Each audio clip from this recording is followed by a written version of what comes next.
For almost 300 years, the Catholic Church has said one blunt thing: you cannot be both a Catholic and a Freemason. No maybe. No, depends on the lodge. Just no. That rule outlived kingdoms, revolutions, and 3 different versions of canon law. So why is it there? And why has it stayed? By the end of this video, you will know why that ban survived revolutions, why it still feeds so many conspiracy theories, and what the real clash between Rome and the lodges actually looks like. If you spend any time online, you already know the wild version. The Vatican and the Masons as 2 secret armies, hunting each other in the shadows, running governments, killing people, hiding codes in cathedrals. It makes great posters and bad history. The real story is quieter. In some ways, it is smaller than the legend. In other ways, it says more about power, fear, and trust than any thriller ever could. To understand it, you have to start with what Freemasonry actually was when the church first went on alert. Not with memes, not with "they built the pyramids," with the early 1700s. Across parts of Europe, men were meeting in private lodges, often above taverns or in rented rooms. They called themselves Freemasons. The word Mason came from medieval stoneworkers and builders, but most of these new members were not cutting stone. They were lawyers, merchants, army officers, minor nobles. They took symbols from building sites, like the square and compass, and used them as moral images. They swore oaths of secrecy. They called each other brother. They listened to lectures about virtue and reason. They also did something that, in that world, was strange. They mixed people who usually did not share a room. In many lodges, Protestants and Catholics sat together. Sometimes even Jews or people with looser beliefs joined. Some lodges asked only for a basic belief in a supreme being and an immortal soul, but did not care much which church you went to. As long as you believed in something higher, you were in. In some corners of Enlightenment Europe, that kind of minimum common religion felt normal. In Rome, it did not. From the church's point of view, truth about God was not a vague common ground. It was specific. It was tied to Christ, the sacraments, and a visible church. A private group that told people, "Your exact creed does not matter as long as you are sincere," looked dangerous. Now add the secrecy. Masons met behind closed doors. They guarded passwords and signs. They promised to keep lodge business private. Their rituals used symbolic penalties. Those penalties were not meant to be carried out, but on paper they sounded brutal. To outsiders, it looked like a group building its own mini-society inside the state and inside the church. The lodges were also new. They had not grown slowly over centuries like old guilds or monasteries. They spread fast. You can see why popes and kings raised an eyebrow. In their eyes, this was a network. It crossed borders, it shaped loyalties, and it did not answer clearly to either throne or altar. The first big clash came in 1738. Pope Clement XII issued a bull called In Eminenti. In it, he condemned the new Masonic lodges and forbade Catholics from joining them. He did not unpack every ritual detail. He focused on a few core points. First, the secrecy.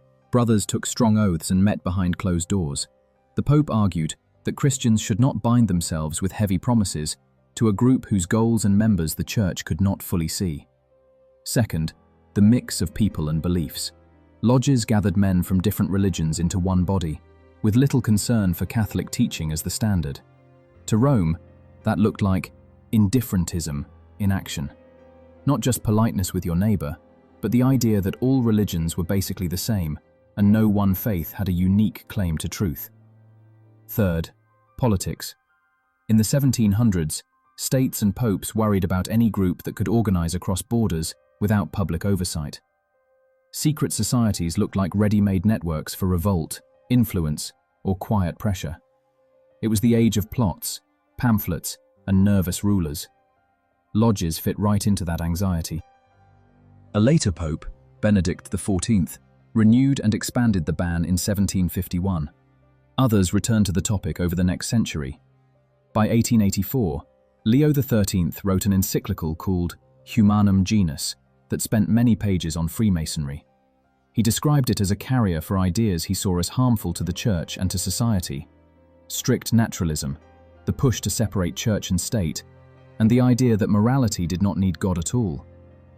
Whether every lodge actually matched that description is another question. The key point is this. By the late 1800s, papal teaching had turned Freemasonry into a symbol. It was not just a club. It stood, in their mind, for a whole worldview that wanted public life without the church.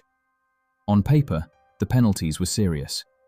So what did that feel like for a normal Catholic who actually liked his lodge friends? Under the 1917 Code of Canon Law, Catholics who joined a Masonic group were automatically excommunicated. That meant legally, they cut themselves off from the sacraments by the act of signing up. Books defending Masonic groups were treated with suspicion. For clergy and religious, the consequences could be even heavier. The message was not subtle.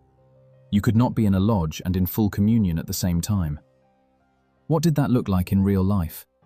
It depended on the country and the era. In some places, being a Mason and a Catholic meant quiet but real costs. You might be barred from certain church roles. You might not be allowed to be a godparent. You might be denied a Catholic funeral if you stayed in lodge leadership and made that public. In other places, civil governments went further than the church itself.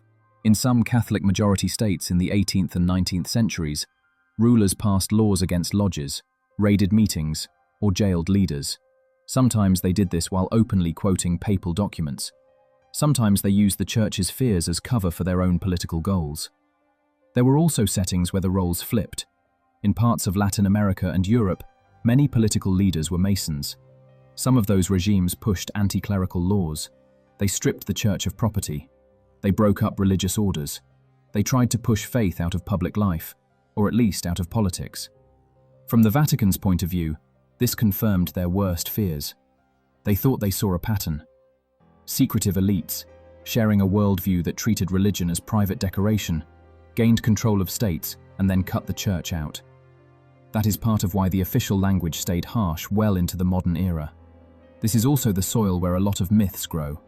This is where the story gets hijacked. Once you have bans, trials, and secret meetings, the internet turns it into a war story. So let us look straight at one popular line. The church hunted down and killed Freemasons like it did the Templars. Does that match the record? Mostly, no. There were Catholics who were Masons and who suffered when kings or regimes cracked down on lodges. There were times when church opposition helped set the tone for that. But there is no single, coordinated Vatican campaign to arrest and burn Masons the way Philip IV's France went after the Templars, with mass trials and executions. The Templars were a medieval religious order under papal authority, with vows and a military role.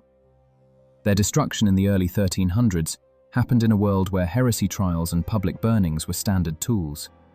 Freemasons emerged 400 years later as voluntary lodges in a Europe that was already changing its legal and political rules.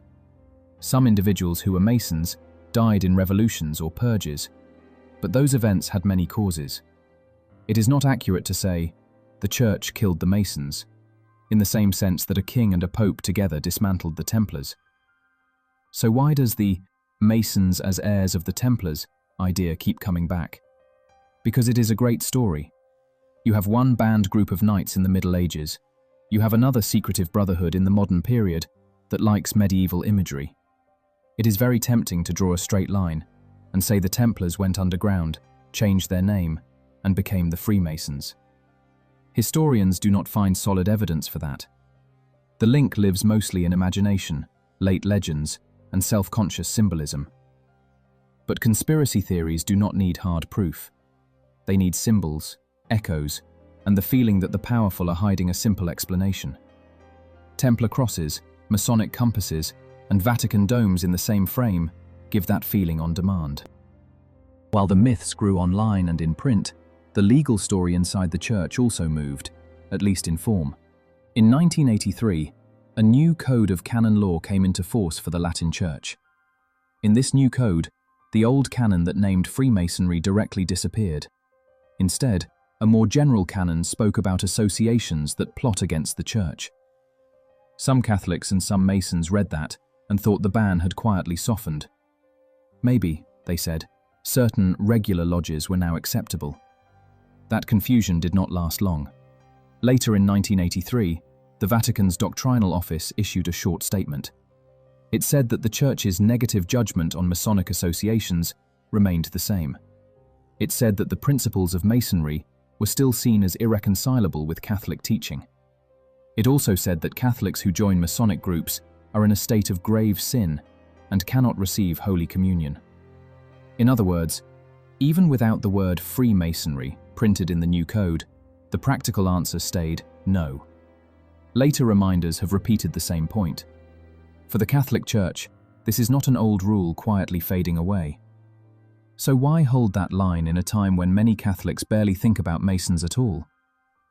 Part of the answer goes back to the first reasons popes gave in the 1700s, but with a sharper focus on ideas.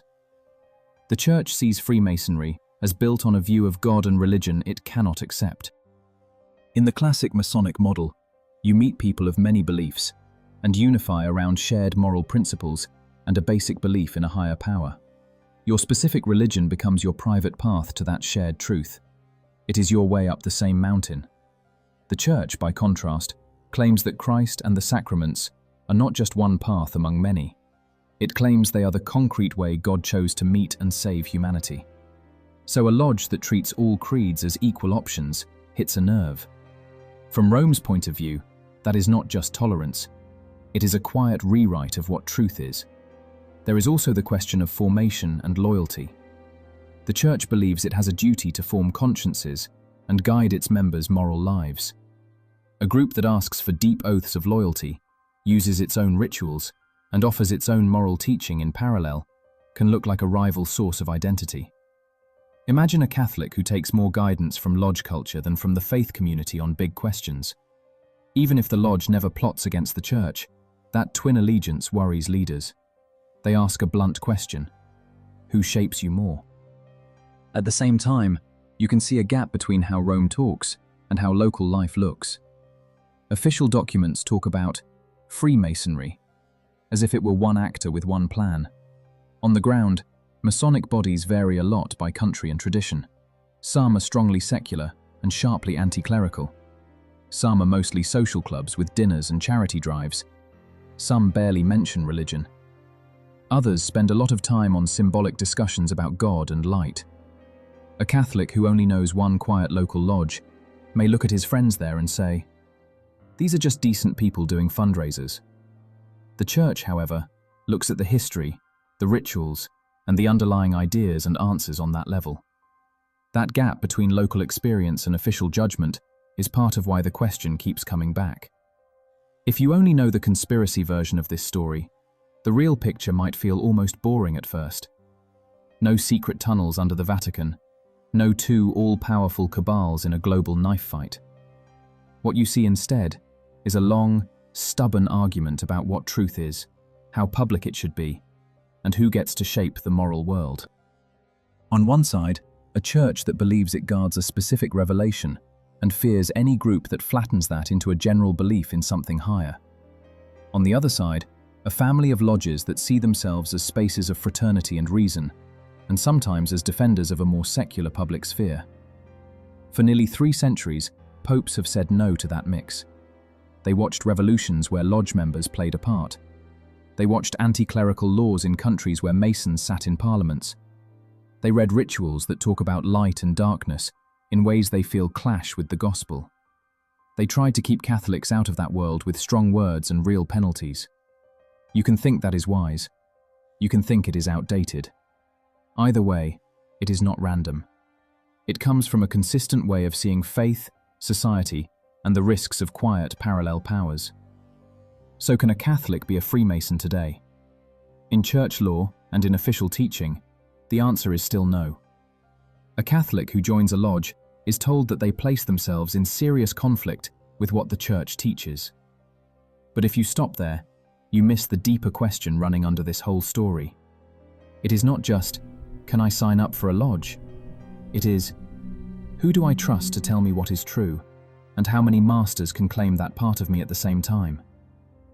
When you remember that blunt no at the start, and then look at this long history, that rule stops being just a strange line in a handbook. It starts to look like a window into what happens whenever any institution feels another closed room forming in the same city, promising its own version of light.